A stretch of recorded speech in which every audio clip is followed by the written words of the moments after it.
இப்போ வந்து நம்ம ரைட் சைடு ஐப்ரோ ஃபினிஷ் பண்றோம். அப்போ வந்து எங்க இருந்து பண்ணோம்? ஃப்ரண்ட் சைடுல பண்ணோம். இப்போ அடுத்து லெஃப்ட் சைடு பண்ணும்போது பேக் சைடுல இருந்து பண்றோம். ஏன் பேக் சைடுல இருந்து பண்றீங்க? ஏன் ஃப்ரண்ட் சைடுல இருந்து பண்ண கூடாதா? ஃப்ரெண்ட்ஸ் ரூட்டோட டைரக்ஷன் எந்த ஆப்போசிட்ல இருக்கோ அப்படிதான் நீங்க பண்ணணும். இதோட ரூட் டைரக்ஷன் எங்க இருக்குது?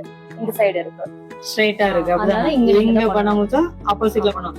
ஏன் ஃப்ரண்ட்ல இருந்து பண்ண கூடாதா? ஃப்ரண்ட்ல இருந்து பண்ண முச்சோம் ஷேப் எப்படி மாறிடும்.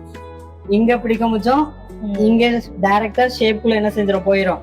இங்க ஆர்ச் கரெக்டா என்ன செய்யாது? ஓவரா என்ன செஞ்சிரும்? லிஃப்ட் ஆயிரும். இதே பேக் சைடுல போய் பண்ண முச்சோம் கரெக்டா வரும். இந்த ஷேப் நேச்சுரல் ஆர்ச் லுக்ல வரும். இங்க வர முச்சோம் ரொம்ப ஆர்ச் தூக்கிரும். இங்க பேக் சைடுல இருந்து பண்ண முச்சோதான் இந்த ஆர்ச் வந்து என்னதான் வரும்? நேச்சுரல் லுக்ல வரும். நான் என்ன சொல்லியிருக்கேன்? ஒவ்வொரு ஸ்கின் டைப் பண்ண முச்சோம் அவங்களோட நேச்சுரல் ஷேப்ல என்ன செய்யணும்? நம்ம ஐப்ரோ கொடுக்கணும். நேச்சுரல் ஐப்ரோ ஷேப் கொடுக்கறதுக்காக தான் அந்தந்த ஐப்ரோக்கு ஃப்ரண்ட் சைடு பேக் சைடு என்ன செய்யறோம்? போறோம். இல்லன்னா இந்த சைடு பண்ண முச்சோம் ஆர்டிபிஷியலா